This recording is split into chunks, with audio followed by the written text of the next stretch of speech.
అందరికీ శుభోదయం. మరి ఇవాళ శ్రీ శంకరాచార్య విరచిత సౌందర్య లహరిలోని సరస్వత్యా సూక్తి 60వ శ్లోకం నేర్చుకుందాం.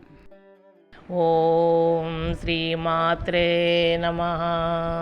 సరస్వత్యా సూక్తి అమృతలహరి కౌసలహరి పిబంత్యా సర్వాణి శ్రవణచులుకాభ్యామవిరలం చమత్కార శ్లాఘా చలిత శిరస కుండలగణో జనత్కారైస్తారైః ప్రతివచనమాచష్ట ఇవ తే.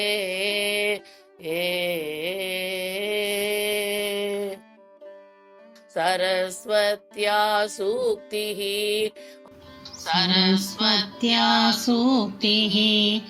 అమృతలహరి కౌసలహరి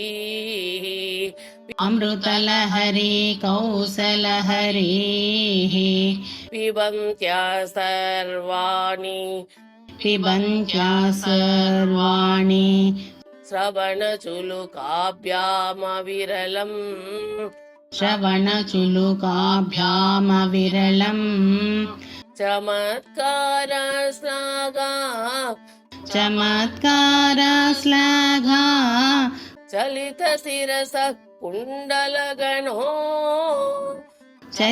శిరస కుండలగణో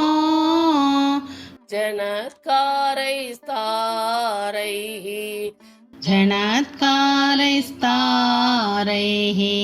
ప్రతివచనమాచష్ట ఇవ తే. ప్రతివచనమాచష్ట ఇవ తే. సరస్వత్యా సూక్తి అమృతలహరి కౌసలహరి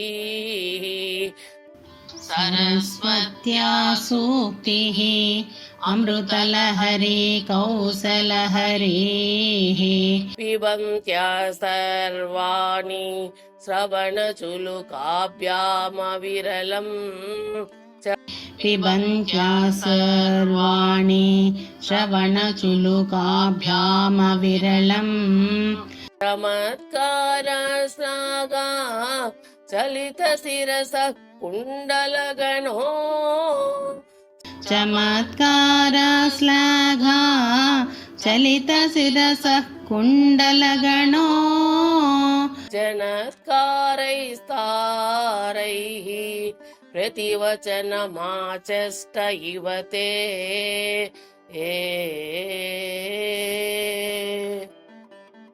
జనత్కారైస్తారైః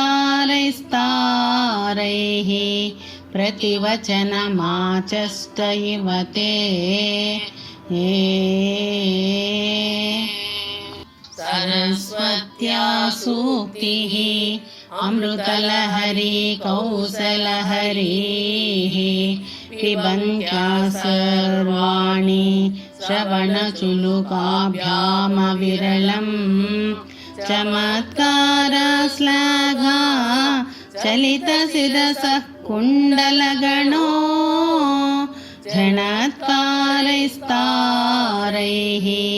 ప్రతివచనమాచష్ట ఇవ తే.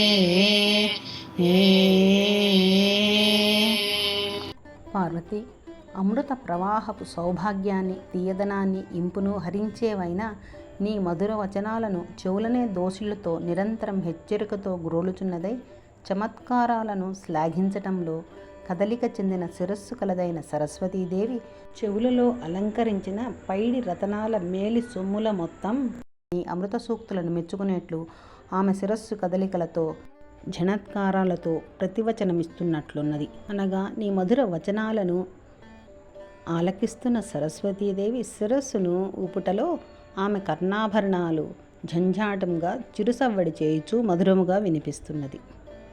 ఈ వీడియో మీకు నచ్చితే లైక్ చేయండి, షేర్ చేయండి, సబ్స్క్రైబ్ చేయండి. నమస్తే.